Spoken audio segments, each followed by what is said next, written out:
അങ്കമാലിയിൽ 116 കിലോ കഞ്ചാവ് പിടികൂടിയ സംഭവത്തിൽ അന്വേഷണം കൂടുതൽ പേരിലേക്ക്. മലയാളികൾ ഉൾപ്പെട്ട സംഘത്തിന് ഇതിൽ ബന്ധമുള്ളതായി എക്സൈസിന് സൂചന ലഭിച്ചു. പ്രതികളുടെ മൊബൈൽ ഫോൺ വിവരങ്ങളുടെ അടിസ്ഥാനത്തിൽ എക്സൈസ് വിശദമായ അന്വേഷണം തുടരുകയാണ്. അങ്കമാലി കറുകുറ്റിയിൽ കഴിഞ്ഞ ദിവസമാണ് 116 കിലോ കഞ്ചാവുമായി 4 ഒഡീഷ സ്വദേശികൾ എക്സൈസ് പിടിയിലായത്. ഇതിൽ കൂടുതൽ പേരിലേക്കാണ് ഇപ്പോൾ അന്വേഷണം നീളുന്നത്. മലയാളികൾ ഉൾപ്പെട്ട റാക്കറ്റിനാണ് ഇവർ കഞ്ചാവ് കൈമാറാനിരുന്നതെന്ന സൂചനയുണ്ട്.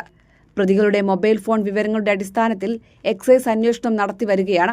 പിടിയിലായവർ അന്തർ സംസ്ഥാന അതിർത്തികൾ വഴി ലഹരി വസ്തുക്കൾ കടത്തുന്നവരാണെന്ന് Ernakulam excise deputy commissioner PK Satheesh പറഞ്ഞു. ഇതിന്റെ പിന്നിൽ പ്രവർത്തിക്കുന്ന വലിയൊരു കിങ് പിൻ സ്വാഭാവികമായിട്ടുണ്ടാവും. ഇവിടെ ആർക്കാണ് ഇത് കൊണ്ടുവന്നത്? ഇത് ഒറീസയിലെ റായഗഡ എന്ന് പറയുന്ന ഒരു സ്ഥലത്ത് നിന്നാണ് വന്നിരിക്കുന്നത് ഈ കഞ്ചാവ്. 1.25 കോടി രൂപ വില വരുന്ന കഞ്ചാവാണ് പ്രതികളിൽ നിന്ന് പിടികൂടിയത്. 11 ബാഗുകളിലായി 58 പൊതികളാക്കിയാണ് കഞ്ചാവ് സൂക്ഷിച്ചിരുന്നത്. ഒഡീഷ സ്വദേശികളായ ലക്ഷ്മൺ പത്ര, ബൽഭദ്ര ദരുവ, തരസ്വർ പത്ര, പ്രദീപ് ഖഡെ എന്നിവരെയാണ് അങ്കമാലി എക്സൈസ് അറസ്റ്റ് ചെയ്തത്. പ്രതികളെ വിശദമായി ചോദ്യം ചെയ്യാൻ ഒരുങ്ങുകയാണ് എക്സൈസ്. കൈരളി ന്യൂസ്, കൊച്ചി.